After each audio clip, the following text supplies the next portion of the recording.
నేను హైదరాబాద్ వెళ్ళి 25 సంవత్సరాలు అయిందండి. నా 10వ తరగతి అయిపోగానే వెళ్ళిపోయాను. నేను 10th క్లాస్ ఇక్కడే బాలగలో చదువుకున్నాండి. 7th, 8th, 9th, 10th Srikakulam MHS school బాలగలో చదువుకున్నాండి.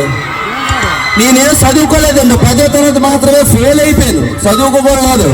ఒక 10th ఒకటే పాస్ అయ్యాను. మా నాయన కాన్సెప్ట్కి డాన్స్ చేసాడు. ఓరే మన తెలుగు రక్షించారా, మిగతా పోనీ మన తెలుగుని రక్షించావు, అది ఒక్కటి పాస్ అయ్యే సోదరా బాబు అన్నాడు ఆయన. మళ్ళీ కట్నాను ఆయన అంటే వద్దురా, నువ్వు సంవత్సరం చదివితే ఒకటే పాస్ అయ్యావు, మళ్ళీ కలిసి ఇంకెన్ని పాస్ అవుతావు వద్దురా బాబు అని అన్నాడు. తర్వాత ఇక్కడ పెయింటింగ్ నేర్చుకున్నాను, సెరటాక్స్లు, డ్రాయింగ్ నేర్చుకున్నాను, బొమ్మలు నేర్చుకున్నాను, ఆర్ట్ నేర్చుకున్నాను. అది పట్టుకొని హైదరాబాద్ వెళ్ళాను. 25 సంవత్సరాలు అయింది. కానీ ఇప్పుడు దాకా ఏదైతే యుద్ధం చేస్తున్నామో, ఏదైతే ఇప్పుడు దేని కోసం అయితే యుద్ధం చేస్తున్నామో, డ్రగ్స్ అనే పదం కూడా నాకు తెలియదు ఇప్పుడు దాకా. ఇన్ని సంవత్సరాల్లో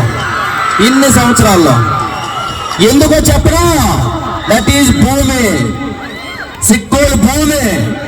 ఇక్కడ భూమి అలాంటిది, ఇక్కడ స్టూడెంట్స్ అలాంటి వాళ్ళు, ఇక్కడ మనుషులు అలాంటి వాళ్ళు. అందుకోసం మనకి ఎప్పుడు దూరంగానే ఉంటుంది. కానీ ఇది వెంటాడుతున్న చాలా ప్రదేశాలు ఉన్నాయి. వాళ్ళ దగ్గరకు ఇదే అవేర్నెస్ రావాలి. వాళ్ళు కూడా మనలాగే ఉండాలి.